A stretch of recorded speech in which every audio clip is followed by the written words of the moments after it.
Seana, hi, welcome to the Inside Connection. Hi, thank you. Yeah, you're welcome. So they told me that you're calling in from Beverly Hills.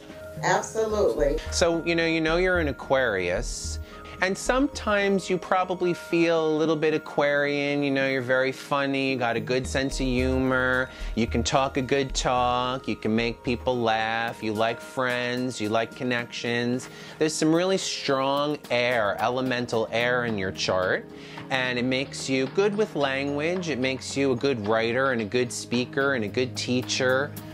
Have you ever followed any of those paths? Well, I'm thinking about dabbling into writing now. Actually, Okay. That's funny that you say that. So Good. Yeah, I'm trying to start doing that now. That's good, but you've always kind of known that you're good with words, right? Because Right. because you have an uncanny way of making people laugh. Right. Right.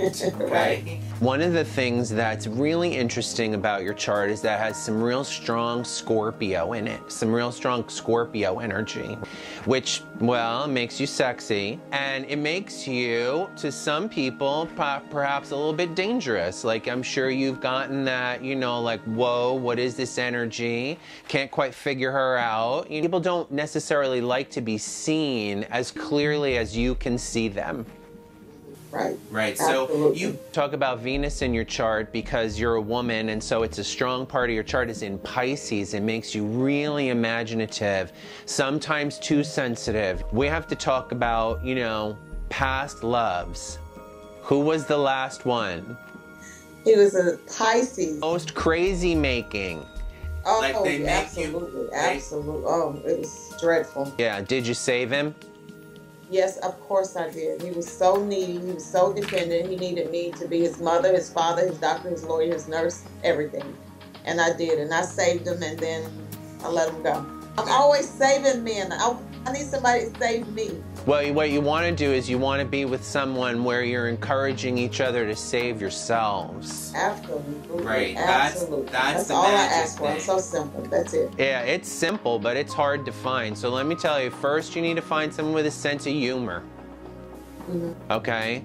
You need to find someone with a sense of humor and someone that can stand up on their own. Somebody that's got something going on and definitely has their stuff together. Oh, right. You understand? Absolutely. Okay, because this energy is here right now for a new relationship for you. Okay. And I know it's something that you've been visualizing. Yes. Yeah. Absolutely. I have. But that focus again needs to be on that it's a more elevated kind of love where you're connected to the person, where you sometimes don't really need to speak in order to be able to, know what's going on with each other, where you give each other space. Right. Not somebody who's dependent or codependent or addicted or who thinks that you're going to save them. Got to be careful of that, because if you haven't worked that out yet, you could draw that back into your life again. So when you say, I'm looking for someone to come and save me, that would mean you're going to let them be in control. True. And if I'm telling you don't pick people who want to be saved, then I'm telling you not to go out and look for relationships where you're going to be in control. Okay. Okay? That's really a huge message for you. Well, thanks so much for being on the show. Well, thank you very much. Yeah, you're welcome. It was really nice to meet you.